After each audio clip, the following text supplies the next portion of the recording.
BraaBenk basically is like It's a multi-hyphenate. Yeah. I'm a creative entrepreneur. Entrepreneur. No one there banks that. You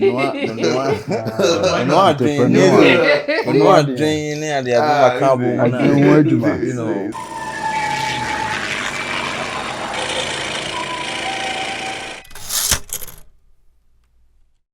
So Bankster, I mean, I'm familiar with you. I don't think I know you.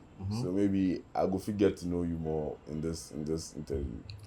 Yeah, I mean, it's not an interview; it's a conversation. Yeah. Through the conversation, I think some things are gonna come to light. But so for the people who don't know you, like, how would you describe yourself? Okay, everybody, my name is BraaBenk, aka Obia Bra, aka Chaledini did also. But anyways, BraaBenk is a creative. I make music. I started with music. Okay. I would say I started with acting, but I was really young at church. Okay. But music, especially writing music, like began for me really early. You know, when I was in school. About I was really interested in the English course and our subject. So composition was something I really liked. Like being able to create your own stories, like talk about your own reality or whatever, you know. It was because I love storytelling. You get it? So that is how music began for me. But aside that, I'm more creative. Like I design stuff, what I'm wearing. Exactly. Yeah, I direct my videos. I don't like to put a limit to your creativity. What I can do, because like I feel like being a creative is a responsibility. As in the time and space that you are in, you are going to have to add something to it. You know, to the period that you are in. So your responsibility is to find anything that you can have an impact on. You know, so it's an endless job. Like you are every day trying to find something to, like, make better or like leave a mark on. So I don't normally like to just like submit to one thing, but BraaBenk basically is like it's a multi-hyphenate. Yeah. I'm a creative entrepreneur. Entrepreneur. No one there banks that.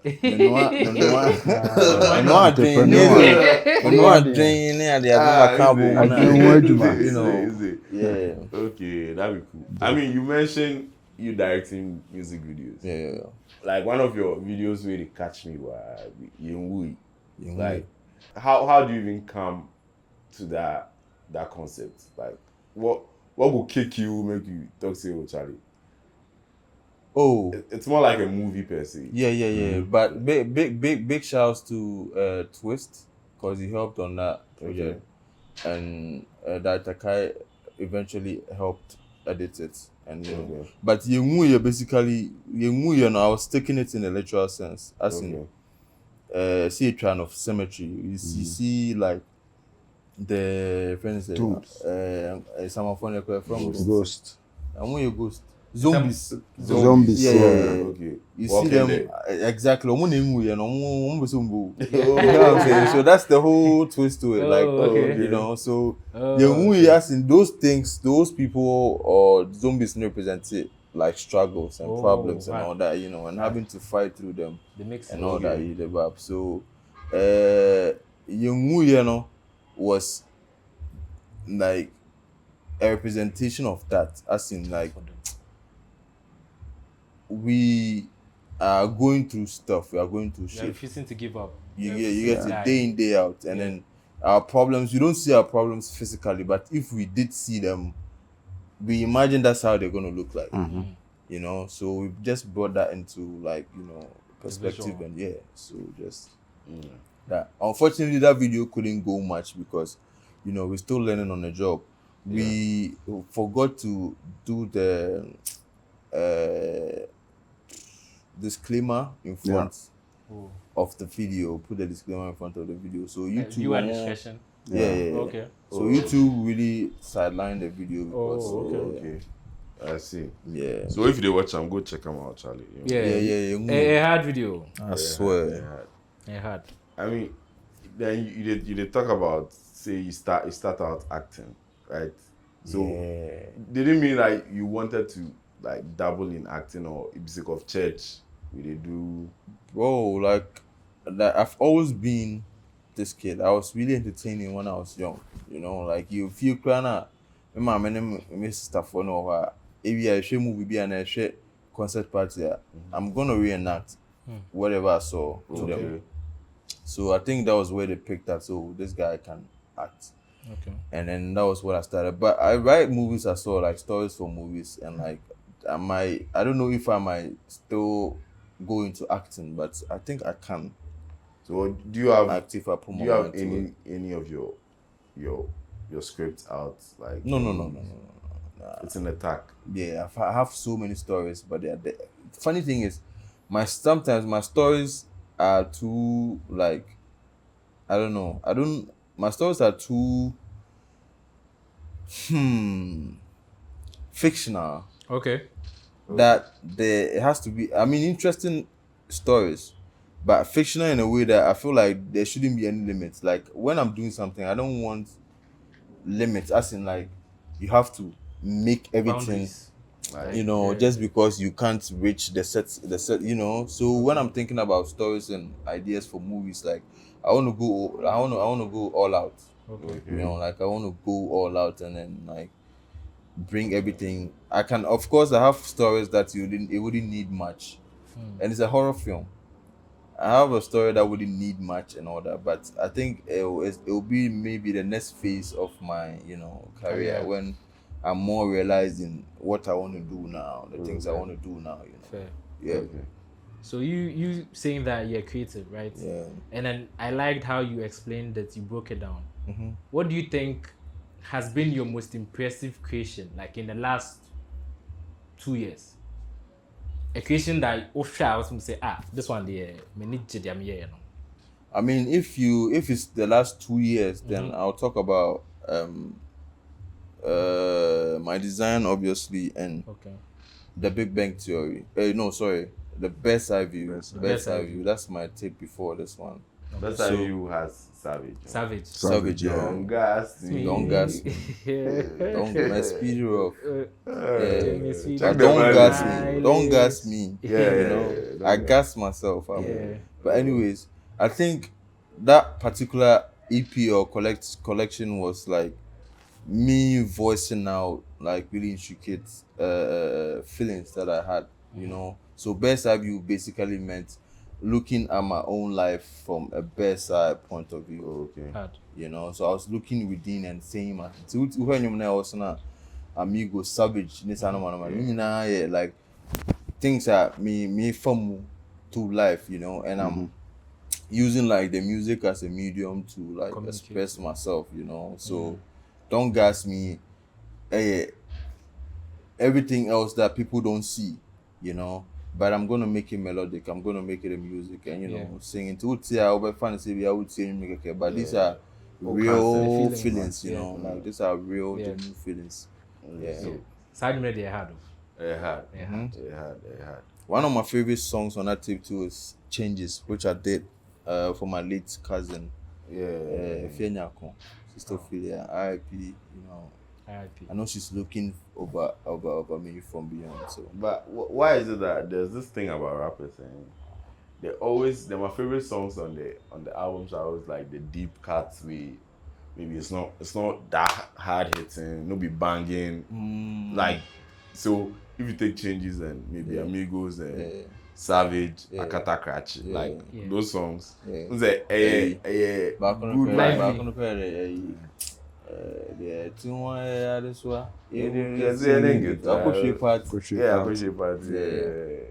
mean, I get what you mean. Me, all the songs are my favorites, but I'm a fan of myself, and some I don't normally write before I record. So when I'm listening to my songs again, like I'm listening to what makes me, feel something. Not. Okay, I mean, all of them makes me feel a type of way, but there are some things I'm telling people, and there are some things I'm telling myself. Yeah. You get what I'm saying? So those are the things that, like, those are the ones that becomes my favorite, because, like, and some I make them say, and some with it, me and I make a shame, because I mean, I brought that up because like there was this Kendrick interview where they asked him his best song on them, right? And his best song was Fear. Okay. You get it? Yeah. Like He was Fear probably no be talking to song himself. where A deep cut. very It'll be very out deep there. cuts that it's not, but there are a lot of great songs on the album. You would think that He would mention. he would mention. So yeah, that's why I asked that question. Some songs make you sober. Some songs Okay. make you like Utia. Won't mean country be. Once there are songs you listen and you enjoy it. Yeah. But there are songs that when you're listening, it's like The deep. Yeah. you know, it takes It you hits to that moment Yeah. exactly when you were recording. The like the feeling you had when you were recording, because that song Change is not making on. Yeah. I recorded it, I think a few days after I had my sister, like my cousin died, and my cousin was the first person in my family to see me write music.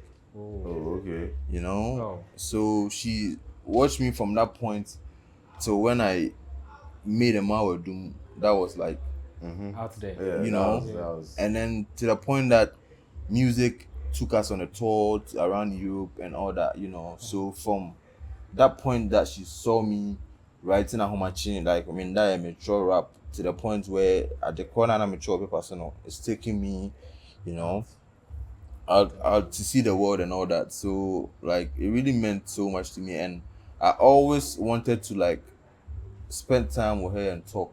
And because you used to say that when I become like popular or famous, she was going to choose the girl I was going to be with. You know, she used to jokingly say that. So, and I was telling, like, I used to tell her the things I wanted to do, like me say blah blah. So I think after my first tour, like the first tour we did in Europe, personally, when I came back, that was after, let me say 2 weeks or so after that, that was when she died.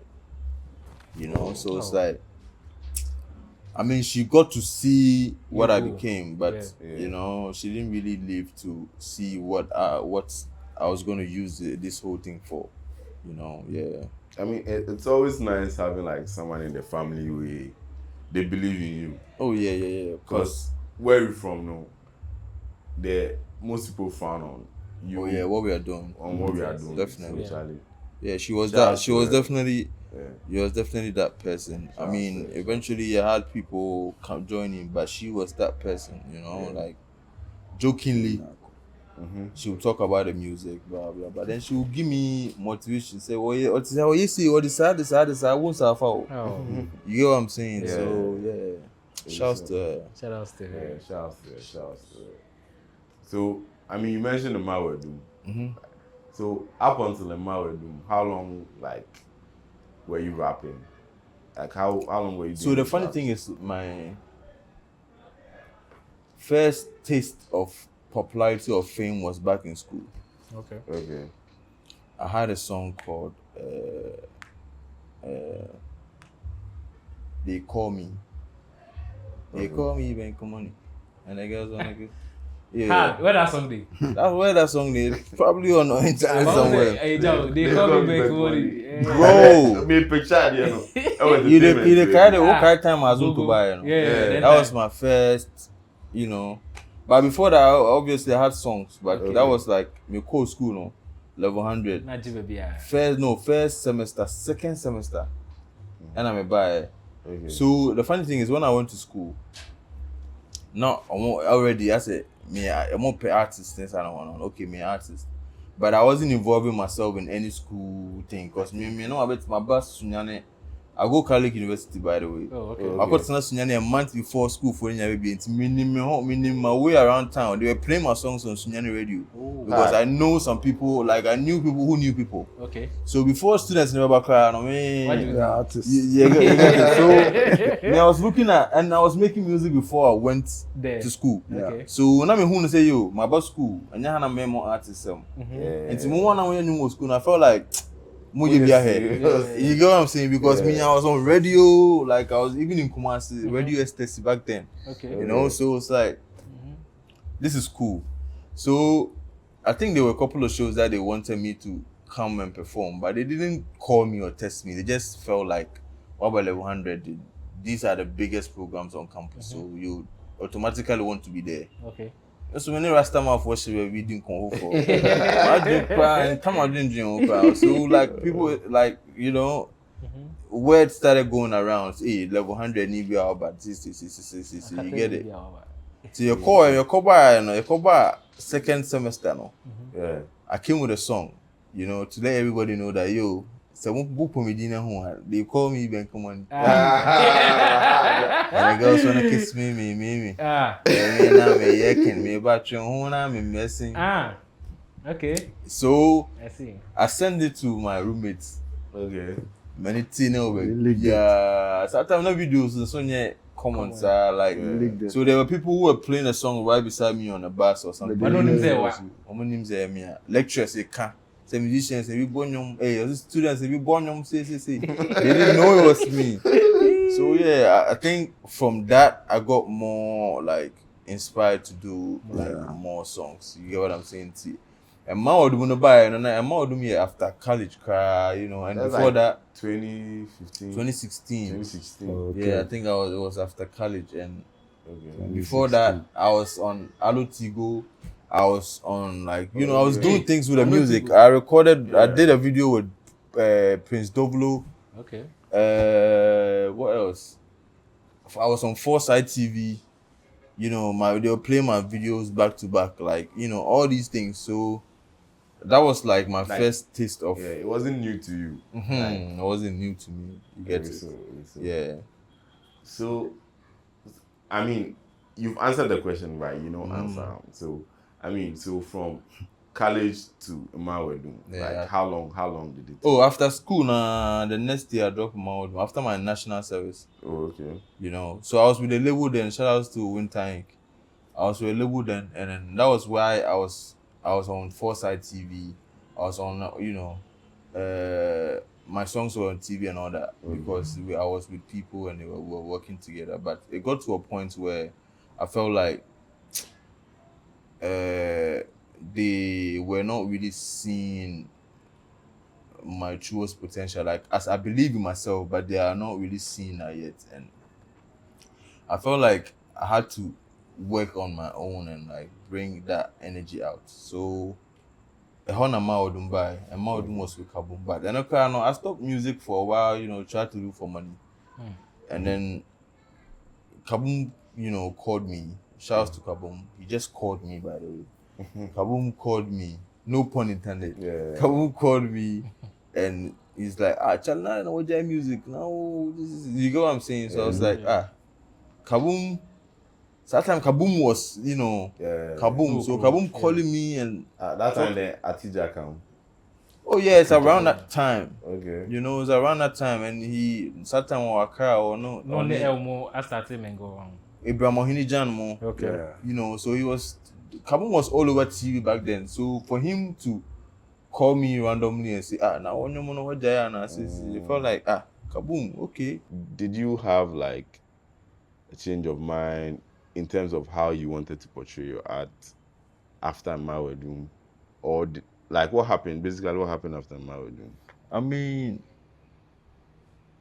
the change of mind began from a Mawedum. Because that was the first song I recorded without writing.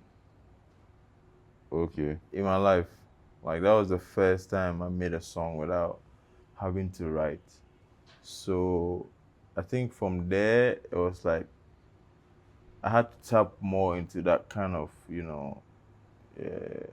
person. Okay. So I mean, I wouldn't say like everything followed right from there. You get it? Like after Mawedum, there was obviously like a lot of time for me to like still find myself and be sure if like Mawedum was a lane I was gonna tour, for the rest of my career. But as to the approach to music, the approach to writing, that was the revolution. That was the time I started like, believing in not necessarily, writing down lyrics before I would put them on record. Okay, but in your opinion, like, did you make, as commercial as a Mawedum was? Yeah. Did you make money from a Mawedum? Bro, No, I won't say I made money from a Mawadum. I mean, I got some monies, but they were all like gifts people were giving me here and there. But Okay. the funny thing is, when the Mawadum dropped, there was like the queen of the Ashanti kingdom was there. The one before this one, you know, and Oku Possum. No, keep going. Yeah. Queen of Ashanti. Yeah, so she died, and then the like shows and public events were banned. Yeah, so the time I would tear my cocoa. Yeah. We couldn't do any shows, Slow down. unfortunately. So yeah, that was how it was. And back then, I didn't think there was much money. Like, it's not even that long ago, but we didn't really know much we didn't really know much about like what, like, you know, not just the music business, like streaming business, you know, how the streaming works and how to get your royalties and all that. So um that was that. But So although it was a big song, Mhm. you didn't really recoup as much as you could yeah, have if it was yeah, today. I mean, we didn't even put much in anyways, Okay. because I mean, we had a studio and we just recorded a song and like, Okay. yeah, So picking back on like the question he was asking, right? So yeah. I feel like with you not writing and then recording, Mhm. and then you create a banger like this one. Yeah. For me, if I'm a rapper or an artist, Mhm. it would inspire me to freestyle them. Yeah. Because me, I dey believe say if you feel it, do bangers like a man would do, Mhm. you know for fit to like you know for try switch up. Yeah.